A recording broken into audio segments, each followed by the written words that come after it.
Imagine um homem cujo nome ecoaria pelos séculos, não apenas como herói, mas como arquiteto de um destino que transformaria uma região fragmentada em um império unificado. Essa é a história de Teseu, o jovem que antes mesmo de pisar em Atenas já carregava em si a semente da grandeza, o guerreiro que desafiou labirintos e deuses, o rei que foi esquecido pelo próprio povo que salvou. Mas esta não é apenas uma narrativa de glórias, é um relato sobre escolhas, sobre o preço que se paga por elas e sobre a força que nasce quando um homem decide escrever sua própria lenda. Você já se perguntou como um simples mortal ousou roubar o que pertencia a Zeus e a Hades? Ou o que realmente aconteceu dentro daquele labirinto que o tornou imortal? E por que, após unir a Ática sob um único cetro, Teseu terminou seus dias no exílio, abandonado por aqueles que jurava proteger? Cada resposta está aqui, em uma jornada que começa muito antes de Atenas, onde um rapaz desconhecido deu os primeiros passos para se tornar um mito.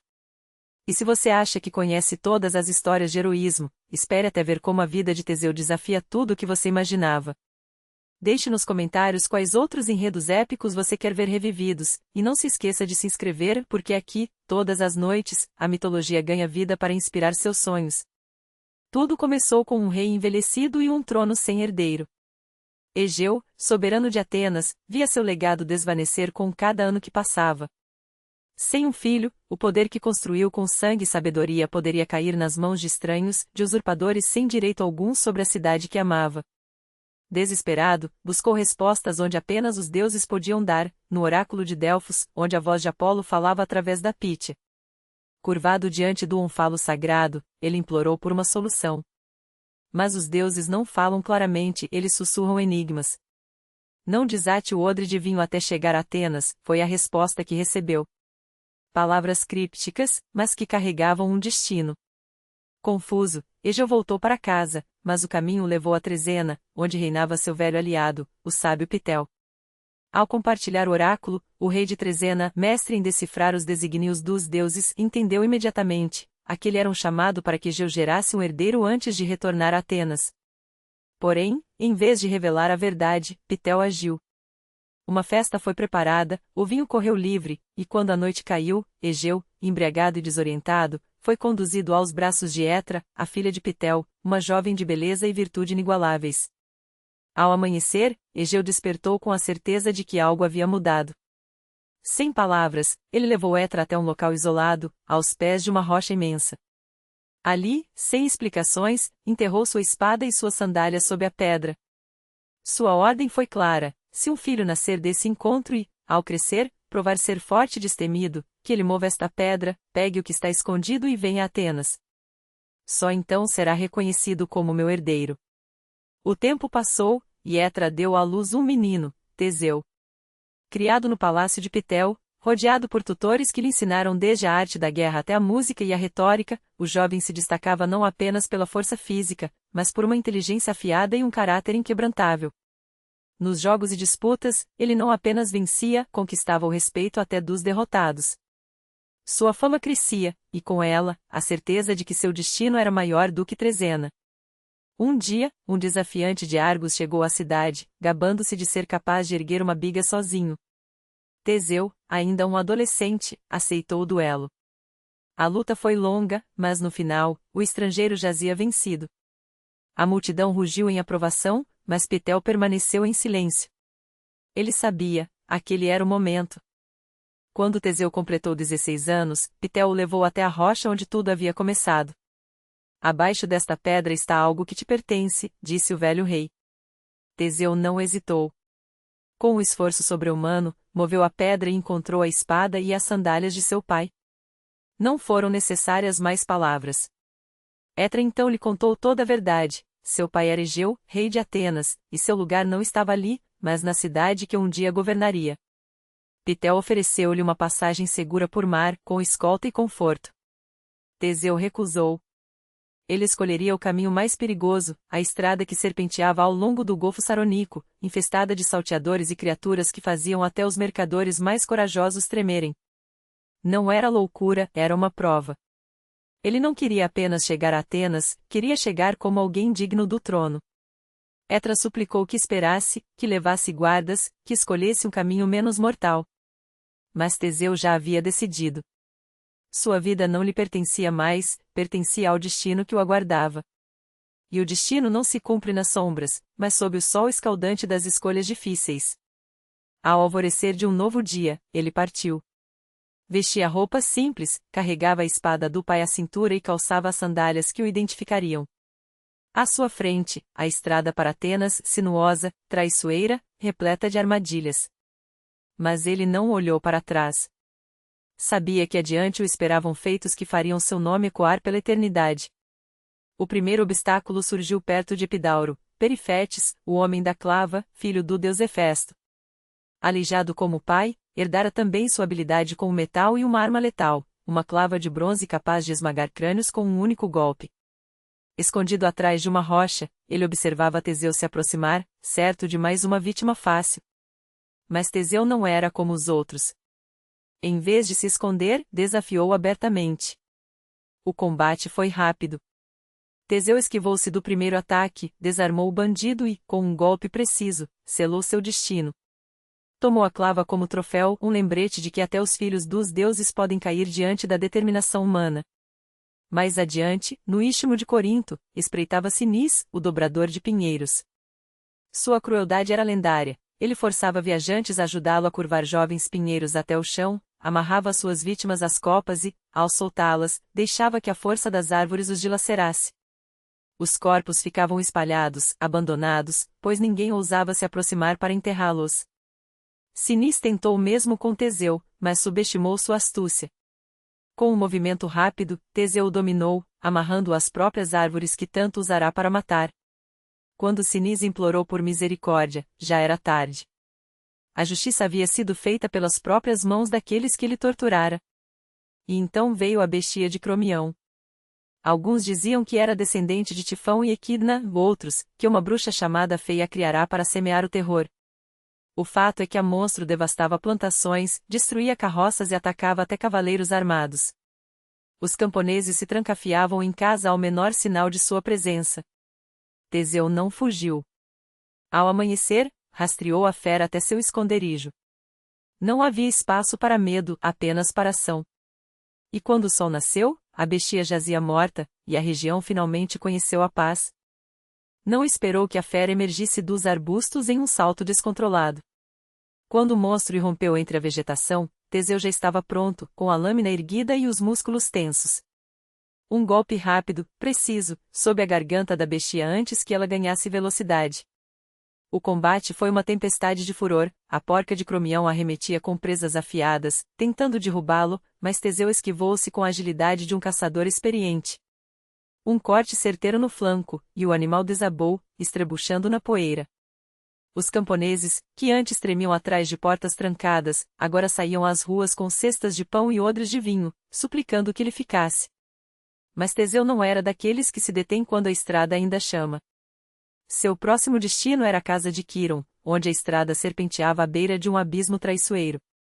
Lá, entre as rochas cortantes e o mar revolto, espreitava Esciron, um homem que transformará a hospitalidade em armadilha mortal. Disfarçado de velho cansado, pedia aos viajantes que lhe lavassem os pés, e quando eles, compassivos, se curvavam sobre a pedra, eram arremessados ao vazio por um empurrão brutal. Abaixo, uma tartaruga gigante, sua cúmplice ou sua presa, aguardava os corpos para devorá-los. Teseu não se deixou enganar pela máscara de fraqueza. Quando Esciron, com voz melosa, ofereceu-lhe um honroso lugar à beira do precipício, o herói agarrou pelo ombro e, com um movimento seco, lançou-o no mesmo abismo onde tantos haviam desaparecido. O grito do traidor se perdeu entre o rugido das ondas. Mas a jornada não terminara. Adiante, nas planícies sagradas de Eleusis, onde a terra respirava o mistério de Deméter, outro horror aguardava, Cercion, um gigante cuja força era tão descomunal quanto sua crueldade. Não se contentava em matar, desafiava os homens para lutas corporais e, quando os vencia, esmagava-lhes os ossos ou os estrangulava com as próprias mãos. Sua fama era um pesadelo que paralisava até os mais corajosos. Teseu aceitou o desafio sem hesitar. O combate foi uma dança brutal de músculos e estratégia. Cercion tentava esmagá-lo com seu peso, mas o herói, ágil como um felino, desviava dos golpes e contra-atacava com precisão cirúrgica. Quando o gigante, exausto, baixou a guarda por um instante, Teseu aplicou um golpe que o lançou ao chão e desta vez, ele não se levantou. Por fim, aos pés da montanha que guardava a entrada para a planície de Cefiso, Teseu chegou à morada de Procrusto. O homem recebia os viajantes com um sorriso falso e uma cama de ferro, que chamava de a medida da justiça. Quem fosse alto demais tinha as pernas cerradas, quem fosse baixo, era esticado até os ossos estalarem. Quando Teseu cruzou seu limiar, Procrusto, como sempre, ofereceu-lhe repouso. O herói fingiu cansaço, mas, antes de deitar-se, pediu com voz humilde que o anfitrião demonstrasse pessoalmente o conforto de sua cama. Procrusto, orgulhoso, estendeu-se sobre o leito e nunca mais se levantou. Teseu amarrou com as próprias correias que tantos haviam sofrido e aplicou-lhe o mesmo tratamento em que ele reservava aos outros. A ironia foi sua última lição. Assim, passo a passo, Teseu atravessou florestas, escalou colinas, libertou aldeias e desafiou abismos. Não deixava para trás apenas cadáveres de tiranos, mas estradas livres, campos onde o medo já não colhia sua safra, e pessoas que, pela primeira vez em anos, podiam caminhar sem olharem para trás. Não buscava a glória e, no entanto, ela o seguia como uma sombra leal. Não se autoproclamava herói e, mesmo assim, cada ato o esculpia como tal. E quando, ao longe, os primeiros morros de Atenas surgiram no horizonte, ele soube, sem que ninguém lhe dissesse, agora, estava pronto para enfrentar seu pai. A própria Ática, porém, ainda o olhava com desconfiança. Os conselheiros do rei persistiam em vê-lo como um estranho, trazido pelo vento e pelas marés do destino. Embora Égeo não escondesse seu afeto, o reconhecimento público como herdeiro permanecia uma sombra distante até que o perigo surgiu do Oriente. Nas planícies de Maratona, materializou-se uma ameaça que não era de carne e osso de homens, mas de chifres e fúria indomável, um touro branco, monstruoso, cujos olhos negros queimavam como brasas de ódio antigo. Ele devastava colheitas, esmagava cercas, espalhava o terror como um vendaval. Não havia armadilha que o contivesse, nem lança que o detivesse, nem prece que o acalmasse. Uns diziam tratar-se de uma fera comum, enlouquecida pela liberdade após romper suas correntes. Mas os mais velhos, aqueles cujas memórias alcançavam os tempos de Héracles, sussurravam outra verdade: era aquele touro. O mesmo que outrora o rei Minos enviará de Creta para testar a força do herói, e que, após ser domado e levado a Micenas, escapara para as montanhas, só para ressurgir décadas depois, mais selvagem, mais sedento de vingança. A Ática tremeu. Aldeias esvaziavam-se, campos eram abandonados, e o medo, como uma praga, corrompia até a esperança. Foi então que Égeo convocou o conselho. Os ancianos debateram estratégias, exércitos, rituais, ofertas aos deuses. Mas quando Teu se levantou, não foi para propor, foi para decretar. Eu irei à maratona, disse, sem pedir permissão, como quem anuncia o inevitável. Seu tom não admitia réplica. Égeo hesitou, mas conhecia aquele olhar, o mesmo que desafiara escuridão e tiranos. Os conselheiros, por sua vez, calaram-se, porque naquela voz não havia espaço para dúvidas. Ao amanhecer seguinte, Teu partiu. Sem guarda, sem carroça, apenas com a espada ao lado, a clava nas mãos e tiras de couro cru enroladas com precisão mortal. Pelos vilarejos, parava para ouvir relatos, traçava no chão os caminhos da fera com o dedo, como quem decifra um enigma escrito pela terra. Os campesinos, embora tremessem, falavam. Queriam crer que aquele jovem, cujos ombros já carregavam o peso de outras vitórias, poderia, enfim, libertá-los do pesadelo. Em Maratona, hospedou-se na casa de um velho lavrador, cujo sobrinho fora esmagado pelos cascos do touro semanas antes. As paredes da choupana rangiam com o vento, e o silêncio era tão denso que parecia ecoar. O ancião ofereceu-lhe um pedaço de pão duro e apontou para as rochas junto ao poço, onde a bestia fora vista pela última vez. Ali, à sombra do entardecer, Teu preparou sua armadilha, 2 postes cravados na terra, uma corda esticada entre eles, camuflada sob a grama alta. Depois, sentou-se a esperar, imóvel como as próprias pedras. O touro apareceu quando o sol já sangrava no horizonte. Movia-se com uma lentidão enganosa, arrancando a terra com os cascos, sacudindo a cabeça como se o mundo todo lhe devesse obediência. Ao avistar Teu, rugiu um som gutural, quase humano, carregado de séculos de ódio. Investiu. E então a corda estalou, enlaçando suas patas dianteiras. A fera tropeçou, mas não caiu. Teu já estava sobre ela, agarrando-se aos chifres como um náufrago a um destroço.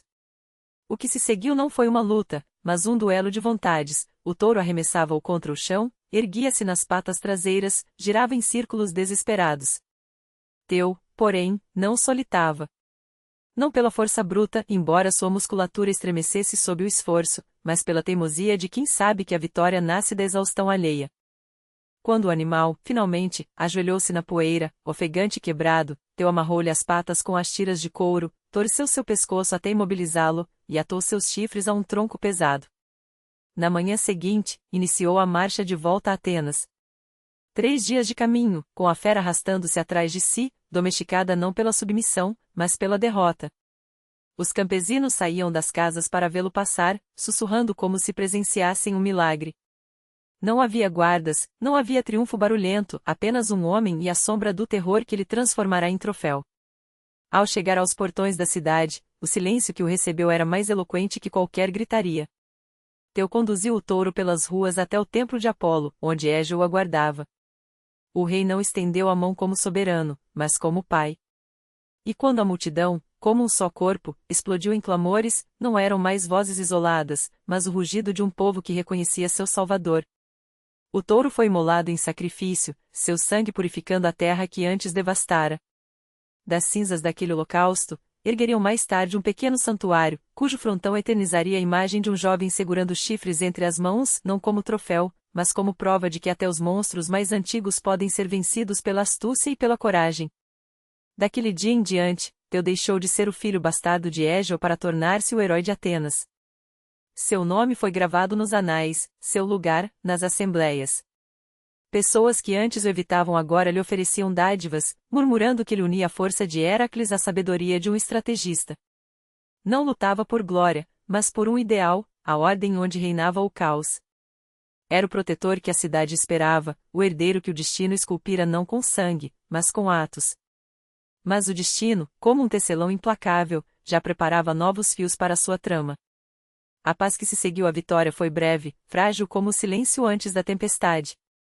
Nas ruas, entre os elogios, pairava uma tensão não dita, um pressentimento que todos compartilhavam, mas ninguém ousava nomear. Até que, com a chegada da primavera, quando o céu sobre o golfo brilhava sem nuvens e o vento soprava do leste, uma palavra proibida voltou a ressoar nos lábios dos atenienses: Creta. Era uma ferida antiga, nunca cicatrizada. Anos antes, Androgeu, filho do rei Minos, chegará a Atenas jovem, belo e invencível. Vencedor de todos os jogos, campeão de todas as competições, sua arrogância era tão desmedida quanto seu talento. Morrer ali, na terra ática, uns diziam por ordem secreta de Égio, outros, que fora enviado para domar o touro de Maratona e acabará destroçado por ele. Pouco importava a verdade, para Minos, bastara o fato. O rei de Creta não queimou a cidade, não derrubou seus muros. Fez pior, sitiou Atenas pelo mar, asfixiando-a até que Égio, sem alternativa, curvou-se à sua vontade. O acordo foi uma maldição disfarçada de trégua. A cada 9 anos, 14 jovens, 7 rapazes e 7 moças, todos de linhagem nobre, seriam enviados a Creta como tributo. Não como escravos, não como prisioneiros, mas como ofertas ao Minotauro, a criatura nascida do pecado e da punição, aprisionada nos labirintos de pedra de Cnossos. Meio homem, meio touro, filho da rainha Pasífae e de um desejo contra a natureza, ele devorava as vítimas sem deixar vestígios, e ninguém jamais retornava daquelas entranhas de sombra. Agora, o ciclo se repetia. O prazo da dívida sangrenta chegará, e Égio, com o coração pesado como chumbo, ordenou que os nomes fossem sorteados. Os mensageiros percorreram as casas, inscrevendo os jovens sem ouvir súplicas. Pais escondiam filhos, sacerdotes elevavam preces desesperadas, mas os deuses, se ouviram, permaneceram mudos. O destino já estava escrito em tábuas de argila. Quando a lista foi anunciada, Atenas mergulhou em luto. As ruas esvaziaram-se, as lojas fecharam suas portas, e até os pássaros pareciam calar-se. Os escolhidos foram levados a um aposento junto ao templo de Apolo, onde aguardavam a partida como condenados. Nenhum deles sabia o que os esperava além mar, mas todos sabiam que não havia volta. Teu soube do ocorrido pelos conselheiros do pai. Ouviu em silêncio, os punhos cerrados sobre os joelhos, o rosto uma máscara de pedra. Depois, deixou o palácio. Caminhou pelas ruas, observou os preparativos fúnebres, viu as famílias se despedirem em prantos. E na manhã seguinte, voltou à presença de Égeu e dos ancianos. Eu irei com eles, declarou. O conselho irrompeu em murmúrios. Uns, chocados, outros, furiosos. Mas Égeu, ao fitá-lo, soube que nenhuma palavra mudaria a decisão daquele filho que, mais uma vez, escolhera carregar sobre si o fardo dos outros. A questão já não era se Teu partiria. Era por quê. E a resposta, todos a pressentiam, estava escrita não nos decretos dos homens, mas no tecido mesmo do destino. Uma escolha se aproximava, e dela dependeria não apenas o futuro de um herói, mas o de uma era inteira. O nome de uma traidora. Filha de Minos, sangue de uma dinastia que por gerações alimentara o monstro com a carne de Atenas. Não importava que ela tivesse rompido com seu próprio pai, que tivesse arriscado tudo para salvar estranhos, aos olhos dos atenienses, ela seria para sempre a princesa de Cnossos, a mulher que, por direito de nascimento, deveria ter deixado que eles morressem. E Teu, que conhecia o peso das palavras não ditas, sabia também que levar Ariadna consigo não seria um ato de gratidão, mas uma semente de discórdia. O povo clamaria por justiça, os sacerdotes murmurariam sobre impureza, e até mesmo Égeu, em sua sabedoria cansada, hesitaria em abrir os portões da cidade para uma filha de seus algozes. Ele olhou para ela, adormecida na areia, os cabelos soltos pelo vento, os dedos ainda apertados em torno da fita que outrora guiara sua mão pela escuridão. Era fácil imaginá-la em Atenas, os olhares desconfiados, as portas que se fechariam à sua passagem, as crianças que fugiriam ao vê-la, como se o próprio ar à sua volta carregasse o cheiro do labirinto. E pior, ele via o futuro que ela enxergava, uma vida à sombra de seu nome, uma existência entre murmúrios e suspeitas, onde cada gesto seu seria medido não por quem era, mas por aquilo que seu sangue representava. Teu fechou os olhos. O mar sussurrava contra a praia, e o sol já começava a declinar, pintando as nuvens de um púrpura profundo, como se os deuses mesmos hesitassem em testemunhar o que viria a seguir.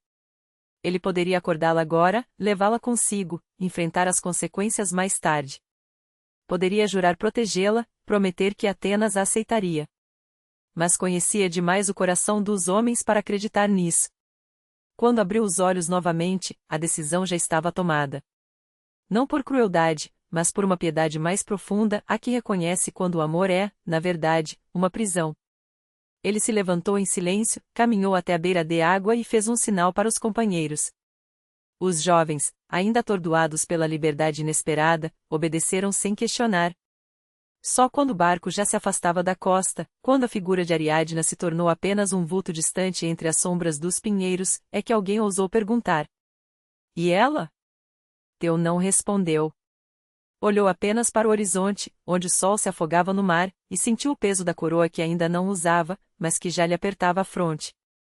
O vento encheu as velas, e o barco, finalmente livre do fardo que carregara por tanto tempo, cortou as ondas em direção a Atenas. Mas o preço da vitória, como sempre, seria pago em silêncio. O peso da vergonha que ela carregava era insuportável. Seu sangue vinculava-se à dinastia que por gerações havia oprimido Atenas, seu gesto havia sido a traição do pai e a morte do irmão. Ele imaginava-a entrando na cidade, os olhares que a acompanhariam, os sussurros que a seguiriam como sombras. Sabia que ela não merecia aquilo. E foi exatamente por isso que não pôde permiti-lo. Não a acordou. Não pronunciou uma palavra. Levantou-se em silêncio, deu uma ordem breve, quase imperceptível, para levantar âncora. Enquanto os outros ainda dormiam ou se preparavam para a partida, afastou-se para a proa. Não olhou para trás.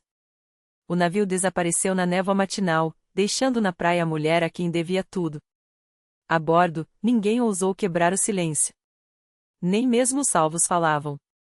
Talvez pelo cansaço, talvez porque tudo o que importava já havia acontecido. O pano negro ainda ondulava no mastro. Teseu nem sequer pensou nele. Estava com o povo, mas não entre eles. Já sentia o fardo do poder, ainda não coroado, mas já inevitável. Enquanto isso, em Atenas, sobre a rocha que se erguia no abismo do mar, Egeu aguardava. Dia após dia, subia até aquele lugar sem caminho, onde só havia pedras e o rugido das ondas abafava até os pensamentos. Lembrava-se do pedido feito ao filho: se voltares, se víveres, se venceres, hastei a vela branca. E quando, finalmente, um navio surgiu no horizonte, quando se aproximou o suficiente para que se distinguissem o mastro, o casco, a tripulação, ele viu, a vela era negra. Não gritou. Não se moveu de imediato. Ficou parado, como se o mar se abrisse diante dele, convidando-o, deu um passo. E saltou. As ondas o engoliram sem um ruído. Aquele mar passaria a levar seu nome. No porto, Teseu foi recebido como herói, mas com uma contenção estranha, como se a cidade temesse acreditar no milagre do fim. Os sobreviventes eram reconhecidos, abraçados, agradecidos. Mas já na praia, um murmúrio se espalhou: o rei está morto. Outro confirmou. A notícia correu mais rápido que as palavras. Quando Teseu compreendeu o que havia acontecido, não emitiu um som. Apenas ergueu os olhos para a rocha de onde, talvez, o pai o observara pela última vez. Lembrou-se. Não havia trocado a vela. Não houve cerimônias. Não houve disputa pelo trono, nem vozes exigindo explicações. O povo já sabia quem ele era. Ele salvara a cidade. Porã fim ao tributo de sangue.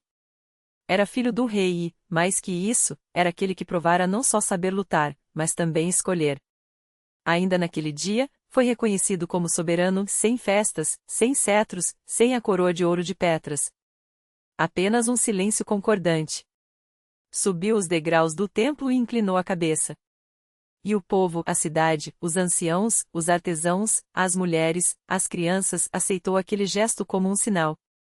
Uma nova era começava. Quando, após a morte de Egeu, o povo proclamou Teseu rei, ele não aceitou o poder como uma recompensa, mas como o início de um trabalho sem fim.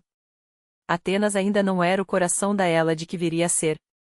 Era apenas uma entre muitas povoações espalhadas pelos vales e colinas da Ática, onde cada aldeia guardava suas próprias tradições, seus deuses locais, seu orgulho ancestral. Cada clã se considerava guardião de algo único, intocável pelos decretos de um rei. Em teoria, todas aquelas comunidades eram súditas de Atenas. Na prática, os laços entre elas eram frágeis, e não havia governo unificado. Teseu entendeu isso desde o primeiro momento. Em vez de impor sua autoridade pela força, agiu de outro modo. Começou a percorrer a Ática não como conquistador, nem como juiz, mas como alguém que desejava compreender. Dormia nas casas de pastores, comia à mesa de oleiros, conversava com lavradores. Ouvia sem interromper. Anotava mentalmente onde faltavam estradas, onde os vizinhos se injustiçavam, onde os sacerdotes abusavam de seu poder, onde a proteção era necessária. Pouco a pouco, uma verdade se impôs: a Ática não sobreviveria fragmentada. Precisava tornar-se uma só. E Teseu ousou o que ninguém antes dele havia feito com tamanha determinação: propôs os sinoiquismos, a união de todas as comunidades da Ática em um único corpo político, com Atenas como centro. Não pela destruição das autoridades locais, não pela profanação dos santuários ancestrais, mas por um pacto comum. Cada um manteria sua identidade, mas faria parte de um todo. No início, a desconfiança foi grande. Os anciãos hesitaram, lembrando como outros reis haviam buscado apenas ampliar seu domínio. Mas Teseu não falava como um monarca. Falava como um homem para quem o futuro importava mais que o passado. Prometeu que nenhum clã perderia seus costumes, que nenhum altar seria violado, que cada terra conservaria sua memória e, em troca, teria voz igual. Propôs que o centro político se transferisse para Atenas não para concentrar o poder, mas para criar um fórum onde os assuntos de todos pudessem ser decididos em conjunto. Para selar essa nova identidade, começou pelos símbolos. Instituiu a festa da Cinécia, onde representantes de todas as comunidades se reuniam em Atenas, ofereciam dons aos deuses, competiam em jogos, compartilhavam a mesma mesa e ouviam discursos que falavam de um destino comum. Não se colocava acima dos outros, não permitia que o louvassem. Caminhava nas procissões, coroa de ramos na cabeça, sacrificava ao lado dos demais. Reformou a governança. Pela primeira vez, surgiu uma Assembleia Popular onde cidadãos livres, não só de Atenas, mas de toda a Ática, podiam discutir os rumos da União. Ainda não era a democracia que viria, mas o fato de que um homem simples podia ser ouvido era revolucionário. Dividiu o poder, juízes, sacerdotes, estrategos, cada um com sua esfera, e o rei já não podia decidir sozinho o destino de todos sem o conselho dos sábios. fortaleceu a vida cultural da cidade. Trouxe poetas e artesãos, ergueu edifícios públicos, fundou palestras e escolas onde se ensinava não só a luta e a corrida, mas a retórica, a aritmética, a arte da memória. Sabia que a força de um polis não estava apenas nas armas, mas na palavra, no intelecto, na capacidade de ouvir e ser ouvido. Com o tempo, a palavra ateniense passou a significar mais que um habitante da cidade. Tornou-se sinônimo de quem escolheu o bem comum, quem o defende e por ele trabalha. Uniu aqueles que antes conheciam apenas seu próprio monte, sua aldeia, seu sangue. Assim nasceu uma nova era, onde o governo não se sustentava pela espada, mas pelo consenso. Mas a paz não duraria. Além mar, havia aqueles que não desejavam a tranquilidade, que não se curvavam às leis dos homens, que viviam por outras regras. Em breve, Teseu enfrentaria algo que ainda não conhecia, mulheres que faziam a guerra como os melhores guerreiros da Grécia. Após as reformas que unificaram a Ática e estabeleceram um sistema onde o poder começava a ser repensado, Teseu não se apressou em voltar à glória das batalhas. Seu círculo tornou-se mais civil. Dedicava-se às leis, aos templos, à educação da juventude, à justiça equânime, às festas coletivas. Mas a memória do herói não se apagara. Fora dos limites da Ática, seu nome ainda ressoava não como o de um rei, mas como o de um guerreiro. Por isso, quando os rumores sobre as Amazonas chegaram às terras gregas, um povo de mulheres que desdenhava os homens, que forjava suas próprias armas e cavalgava como furias, os olhares se voltaram para ele. Afinal, quem mais poderia enfrentar aquelas que desafiavam até os deuses? Quando os rumores das guerreiras do Ponto, nas terras orientais, alcançaram a Hélade, muitos já pressentiam que Teseu não permaneceria indiferente. E não se enganaram. Não há um relato único sobre como ou por que o herói de Atenas se viu entre as Amazonas. Alguns juravam que foi a sede de glória que o levou até elas, outros, que fora convidado como mediador nas tensas negociações entre gregos e a rainha das guerreiras. Mas a versão que mais se repetia nos simpósios e nas ágoras era outra. Diziam que Teseu, sem esperar por ordens ou aprovação, liderou pessoalmente uma expedição até as margens do Termodonte, onde, aos pés dos montes selvagens, erguia-se Temícera, a capital das filhas de Ares. Não era uma campanha de conquista, mas uma missão diplomática, ou assim ele a apresentava. Chegou com presentes, vasos de ouro trabalhado, tecidos finos da Ática, armas de bronze polido. Mas sob as túnicas dos seus homens, as espadas permaneciam afiadas. Antíope, a rainha das Amazonas, não era como as outras. Não bastava lhe ser a melhor nas batalhas, dominava também a arte das palavras e a sutileza dos pactos. Quando saiu ao encontro dos gregos, não vestia armadura de guerra, mas uma túnica de couro macio, flexível como sua própria estratégia. Na mão, seguria uma lança não como ameaça, mas como símbolo de que, ali, as decisões se tomavam entre iguais. As conversas estenderam-se por dias. Teseu ouvia mais do que falava, observando aqueles rostos marcados pelo sol e pela liberdade. Não era a liberdade ostentosa dos tiranos, mas algo mais profundo, uma ordem própria, conselhos onde só elas decidiam, santuários onde nenhum homem pisava, rituais de passagem que forjavam guerreiras, não esposas. Elas não lutavam por territórios, defendiam um modo de ser. E quanto mais Teseu via, mais uma verdade se impunha, silenciosa e inevitável: não haveria paz. Os motivos variavam conforme quem os contava. Uns sussurravam que Teseu se perderá nos olhos de Antíope, que sua paixão o cegara para qualquer acordo. Outros, que a própria existência daquele povo independente, armado, governado por mulheres, era uma afronta insustentável ao mundo grego, onde o lugar da mulher estava nos gineceus, não nos campos de batalha. O fato é que, em certo momento, o equilíbrio ruiu. Durante um banquete, ou talvez uma reunião sob a luz crepuscular, Teseu levou Antíope consigo. Foi com o seu consentimento? Sob a máscara da hospitalidade?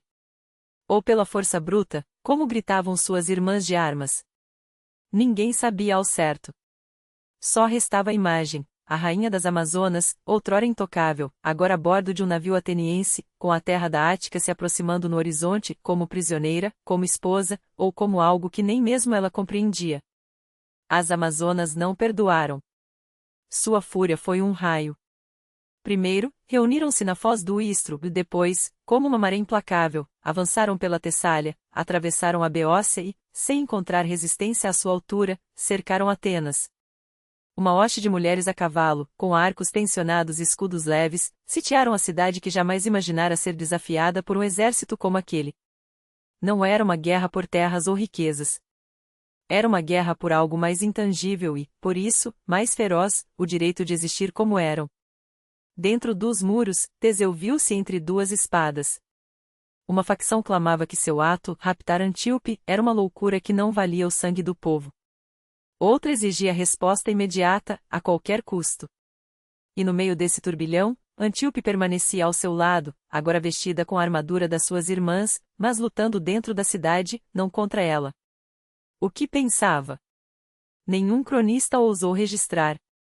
A lenda, porém, insiste, foi ela quem ajudou Teseu a traçar a defesa, como se, mesmo dividida entre dois mundos, soubesse que aquele conflito não poderia terminar em aniquilação. A batalha arrastou-se por dias. As amazonas infiltraram-se nos bairros periféricos e ruas transformaram-se em campos de combate. Os atenienses não lutavam contra bárbaros, mas contra adversárias cuja tenacidade lhes arrancava respeito. Houve feridos, houve mortes e entre as amazonas caíram duas das mais temidas, Clite e Melanipa, cujos túmulos, mais tarde, os próprios atenienses ergueriam em terra sagrada, como gesto de honra a quem soubera morrer com coragem. No fim, Atenas resistiu. Teseu, após consultar os ancianos, ofereceu um pacto: Antíope não seria escravizada, quem partisse em paz não seria perseguida. Após longas negociações, os restos do exército amazônico recuaram. Em sinal de reconciliação, uma coluna foi erguida nos arredores da cidade, gravada com os nomes das suas mortas. Não foi uma vitória no sentido tradicional. Foi o fim de um conflito que, se prosseguisse, poderia desmoronar tudo que Teseu havia construído. Antíope ficou. Alguns dizem que se tornou sua esposa, mãe de Hipólito, herdeiro de dois sangues. Outros, que morreu pouco depois, não mais como inimiga, mas como defensora da cidade que, paradoxalmente, a aprisionara. Assim terminou aquela guerra estranha, não por poder, nem por ouro, nem por terras, mas pela liberdade de ser quem se era. Atenas sobreviveu ao cerco, mas a memória daquelas mulheres jamais se apagaria. E enquanto o nome de Teseu ganhava novas camadas de lenda, o herói parecia distanciar-se, pouco a pouco, da figura do legislador que outrora reformara a Ática. Os anos no poder lhe haviam dado sabedoria, mas também um cansaço que não se dissimulava. Seus passos pela agora tornaram-se mais raros, suas palavras, mais medidas. Passava horas em solidão ou em conversas com poucos eleitos, como se pressentisse que os deuses ainda guardavam provações mais cruéis para ele. Foi então que um homem entrou em sua vida, mudando tudo: Piritol, rei dos Lápitas, tão selvagem quanto nobre, cuja fama na Tessália só perdia para a de Héracles. Diziam que se conheceram como inimigos. Piritol, ao ouvir falar dos feitos de Teseu, quis medir sua força e, como provocação, roubou parte dos rebanhos da Ática. Mas quando finalmente se defrontaram, face a face, as espadas permaneceram nas bainhas. Entre eles nasceu um silêncio carregado de respeito mútuo, que logo se transformou em irmandade. Piritol passou a frequentar Atenas, a participar de seus festins, a dividir o palácio de Teseu. Chamavam-nos de irmãos sem sangue, embora um fosse ateniense e o outro tessálio. Em espírito, porém, eram idênticos, audazes, orgulhosos, incapazes de curvar-se ante o destino. E foi nas noites de vinho e nas caminhadas ao crepúsculo que um plano insano germinou entre eles. Casar-se com filhas de Zeus. Piritol almejava Perséfone, a rainha do submundo, esposa de Hades. Teseu, por sua vez, cobiçava Helena, ainda uma criança de 12 anos, mas cuja beleza já era cantada em toda Hélade, filha de Leda e, segundo os rumores, do próprio deus do trovão. Esparta aguardava sob a proteção dos Dioscuros, Cástor e Pólux, heróis cujos nomes soavam como advertência. Mas advertências nunca detiveram Teseu. Para ele, a união com Helena não era mero capricho, era um símbolo. Um casamento que ataria seu sangue ao de Zeus, consolidando seu legado além dos homens. Junto de Piritol, partiu para Lacônia. E, numa versão dos fatos, durante as festividades em honra a Ártemis, quando a vigilância esmorecia, raptaram Helena e fugiram de navio rumo à Ática. A perseguição foi imediata. Os espartanos não pouparam esforços, mas Teseu conseguiu chegar a Fidna, terra de sua mãe, Etra. Lá, escondeu Helena sob sua proteção ou, segundo outros, confiou-a a aliados de confiança, ordenando que a mantivessem a salvo até que atingisse a idade nupcial. Enquanto isso, em Atenas, preparava-se para a próxima etapa do plano, certo de que o mundo se curvaria à sua vontade. Mas Esparta não esquecia. Os Dioscuros reuniram suas hostes e marcharam sobre a Ática. Não era apenas uma questão de vingança pessoal, o rapto de Helena, sob sua guarda, era uma afronta à honra de todo o povo lacedemônio. E quando chegaram, Teseu não estava. Havia partido com Peritol em outra de suas empreitadas, deixando a cidade sob a custódia de aliados. Os Dioscuros avançaram quase sem resistência. Algumas vilas se renderam sem luta, outras foram saqueadas. Afidna caiu. Helena foi resgatada e devolvida a Esparta, e dali em diante, seu nome estaria para sempre entrelaçado a um destino muito maior do que Teseu poderia imaginar. Helena nunca mais deixaria seu lar até o dia em que Paris cruzaria seu caminho, selando um destino que abalaria o mundo. Mas a vingança dos Dioscuros não se limitou ao resgate da jovem. Ao partirem, levaram consigo a mãe de Teseu como cativa, arrastando-a para a escravidão. Uns diziam que a conduziram a Esparta, outros, a uma terra sob o domínio de Argos. Quando Teseu regressou, encontrou a Ática devastada, vilas saqueadas, campos arrasados, um povo enfurecido e o peso amargo da perda. Seu ato, cometido sem o consentimento do conselho, sem a vontade da cidade, movido mais por capricho do que por necessidade, foi o primeiro golpe sério contra sua autoridade. Aqueles que outrora o aclamavam como salvador agora o encaram com reprovação e desconfiança. Helena voltou para o seio dos Dioscuros, mas com ela se foi a tranquilidade de Atenas. Assim terminou um dos episódios mais temerários da vida de Teseu, não um feito heróico, não uma batalha gloriosa, mas um erro cujo preço foi a confiança de um povo. E o mais pesado dos castigos ainda estava por vir. Após o rapto de Helena e a devastação que se seguiu, o nome de Teseu já não ressoava com o mesmo orgulho inquestionável de outrora. O povo, antes unido por suas reformas, começou a duvidar. Os ancianos falavam de imprudência, de um aliado que se tornará imprevisível. Teseu, por sua vez, não buscava desculpas nem justificativas. Isolava-se cada vez mais, raros eram seus aparecimentos na cidade, e passava longas horas ao lado de Peritol, seu fiel companheiro e, segundo rumores, o único em quem ainda confiava de verdade. Diferente de Teseu, Peritol não conhecia limites, nem em palavras, nem em desejos. Era um homem de uma única obsessão. E essa obsessão, como ele mesmo repetia incansavelmente, era Perséfone, a esposa de Hades, a rainha sombria do mundo inferior. Falava dela como se fosse seu destino trazê-la para si como noiva. E, segundo a lenda, acreditava que, se Helena, filha de Zeus, fora destinada a Teseu, a ele caberia uma esposa não menos divina. A princípio, Teseu sorria diante dessas palavras, mas logo percebeu que Peritol falava sério. Quando perguntou como pretendia realizar tal loucura, Peritol respondeu com calma perturbadora: descemos juntos ao reino dos mortos, penetramos no palácio e exigimos a mão de Perséfone. Não era um plano brincalhão. Falava como se descer ao submundo fosse tão simples quanto navegar até Creta ou guerrear contra as Amazonas. E Teseu, que já havia transgredido mais de uma vez a fronteira entre o sensato e o impossível, não objetou. Partiram de Atenas em segredo, levando apenas o essencial, rumo ao sul, até o lugar que os gregos acreditavam ser a entrada para o reino de Hades.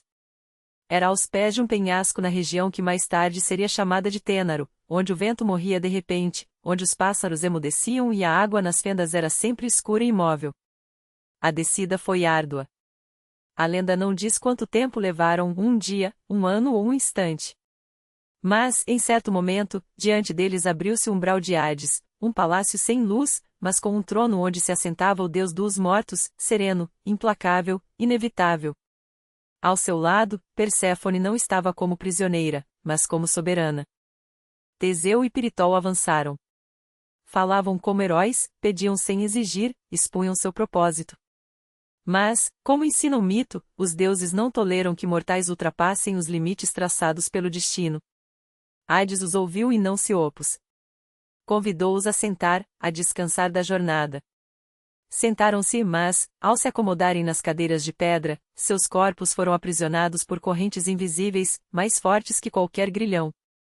Aquele lugar seria conhecido depois como o trono do esquecimento, e o que os imobilizou não era ferro, mas a própria vontade de um mundo onde os mortais não vêm por feitos, mas para sempre. O tempo passou. Teseu permaneceu em silêncio, sem ver o sol, sem ouvir passos, sem saber se alguém ainda vivia lá em cima. Dizem que Piritol se consumiu primeiro, seja em corpo, seja em razão. E Teseu esperou. Se não fosse por outro herói, talvez ali permanecesse eternamente. Héracles, em um de seus 12 trabalhos, o rapto de Cérbero, o cão guardião do submundo, desceu ao reino de Hades. Reconheceu Teseu e, com a permissão do deus, arrancou-o da pedra. Segundo o mito, a terra não o soltou de imediato, parte dele ficou para trás, um quadril, um pedaço de carne. Desde então, mancou. Piritol, porém, permaneceu. Hades não permitiu que ambos fossem libertados. Assim, Teseu voltou ao mundo dos vivos. Não como vencedor, não como salvador, mas como um homem que cruzou a fronteira e retornou de mãos vazias. Seu nome ainda era conhecido, seu passado ainda lembrado, mas atrás de si não havia mais vitórias, e sim uma sombra, não canções, mas silêncio. Pouco lhe restava. Após retornar do reino dos mortos, Teseu não era mais o mesmo. Quem o conhecera antes notava que se tornara mais reservado, como se algo deixado para trás na outra margem da vida não o soltasse. Não falava do que vira em Hades, não se queixava. Mas sua postura mudará. A voz, mais baixa, os olhos, como se vissem através do tempo. Não parecia envelhecido, e sim distante, como se parte dele ainda habitasse além dos limites do mundo dos vivos. Enquanto isso, Atenas seguia seu curso. Surgia uma nova geração, que não conhecera o terror de Creta, não se lembrava da guerra contra as Amazonas, não participará da unificação da Ática. Para os jovens cidadãos, Teseu não era um salvador ou reformador, mas um símbolo ultrapassado, um herói pertencente à lenda, não ao presente. Seu nome ainda era pronunciado com respeito, mas cada vez mais no passado. Políticos e ancianos, outrora seus apoiadores, começaram a se afastar. Alguns, especialmente os das antigas linhagens, que desde o início olhavam para Teseu com desconfiança, pois suas reformas e o fortalecimento do polis haviam minado seu próprio poder, agora tinham o pretexto que buscavam. Acusaram-no de violar os costumes, de agir por vontade própria, de não servir mais à cidade, mas a si mesmo. A decisão foi tomada nas sombras, mas era irrevogável: Teseu deveria deixar Atenas. Ele não resistiu. Não acusou ninguém, não pediu ajuda. Partiu em silêncio, sem comitiva, sem pompa. Alguns dizem que rumou para Eubeia, outros, para Iciros, ilha no Egeu onde reinava o rei Licomedonte. Em Iciros, a princípio, foi recebido com honras, como convinha a um herói cujo nome ecoava por toda a Grécia. Mas, com o tempo, Licomedonte começou a temê-lo. Sussurravam que Teseu poderia disputar seu poder, que o povo da ilha poderia se voltar para o ilustre forasteiro. E, à medida que a tensão crescia, ficava claro que sua presença deixará de ser segura. Certo dia, Licomedonte o convidou para um passeio pelos penhascos costeiros. Lá, entre o vento e as encostas íngremes, fingia mostrar-lhe terras e propriedades. Até que, de repente, um empurrão. O corpo de Teseu precipitou-se da rocha e desapareceu nas profundezas. Assim terminou a vida de um dos maiores heróis da Hélade, não em batalha, não em um templo, não em um trono, mas em uma pedra, longe de casa, sem testemunhas, sem palavras. Atenas guardou silêncio por muito tempo. Só décadas depois, já na época das guerras médicas, quando a cidade buscava amparo em seu passado, é que se lembrou dele. Foi então que o oráculo de Delfos ordenou aos atenienses que encontrassem os restos de Teseu e os trouxessem de volta. A missão coube ao estratego Cimon, que partiu para Iciros, onde se acreditava que o herói estivesse enterrado. Lá, entre as rochas, entre os escombros de um tempo que já não falava, descobriram uma câmara oculta no ventre da rocha. Ali, deitado sobre a terra fria, jazia o esqueleto de um homem alto, com os ossos marcados pela força de quem carrega mundos nas costas. Ao seu lado, a lâmina de um espadão enferrujado pela salinidade do mar e a haste quebrada de uma lança, armas que, outrora, haviam rasgado o peito de inimigos e aberto caminhos onde só havia desespero. Não havia inscrições, nem ouro, nem sinais de realeza. Apenas o silêncio eloquente daquilo que permanece quando tudo mais se desfez. Os atenienses não hesitaram. Reconheceram nele o sinal que buscavam, não pela pompa, mas pela essência. Aqueles ossos não mentiam. Eram a prova tangível de que até os heróis, quando caem, voltam à terra, mas não sem antes deixarem sua marca gravada no destino dos que ficam. Com solenidade, os restos foram levados de volta a Atenas, envoltos em púrpura, como convém a um rei que renasce da própria lenda. E no coração da cidade, onde a memória se funde com o futuro, ergueram o Teseion, um santuário não apenas de pedra, mas de significado. Ali, Teseu não seria mais um nome sussurrado nas tabernas ou uma sombra nos poemas dos Rapsódios. Tornar-se-ia um farol. Porque um herói não se faz apenas de vitórias, mas da capacidade de unir o que está partido. Seu culto não era adoração cega, era um pacto. Entre o passado que ensina e o presente que exige, Teseu se transformou no elo invisível que mantinha Atenas de pé. Não porque fosse perfeito, seus erros ainda ardiam nas narrativas, como brasas sob cinzas, mas porque havia agido. Quando outros hesitaram, ele escolheu. Quando o medo paralisou os corações, ele avançou. E quando a cidade, séculos depois, tremia diante dos persas ou das próprias divisões, bastava um olhar para aquele templo para lembrar: houve alguém que já nos salvou uma vez. E se o sangue dos heróis corre em nossas veias, por que não o faríamos novamente? Sua história não é um rol de batalhas ou um inventário de glórias. É o retrato de um homem que tentou domar o caos, dentro de si e além dos muros. Que reformou leis, quebrou ciclos de vingança, e mesmo quando tropeçou, como tropeçou, não se deixou engolir pela derrota. Porque o verdadeiro labirinto não era o de Creta, com suas paredes de pedra, mas aquele que todos enfrentamos, o das decisões que nos definem, das traições que nos endurecem, das solidões que nos revelam. Teseu atravessou sem mapa, com nada além da teimosia de quem acredita que o amanhã pode ser diferente. E talvez seja isso, afinal, seu legado mais puro. Não a coroa que perdeu, nem o trono que abandonou, mas a obstinação de seguir adiante quando o mundo parece conspirar contra você. Ele não buscava a imortalidade nos hinos, buscava a nação. E assim, sem querer, tornou-se eterno não como estátua intocável, mas como cicatriz viva na pele de Atenas. Uma lembrança de que grandeza não é a ausência de falhas, mas a coragem de persistir apesar delas. Porque no fim, até os deuses precisam de heróis. E os heróis, por sua vez, precisam apenas de uma coisa: que alguém, em algum lugar, continue contando suas histórias.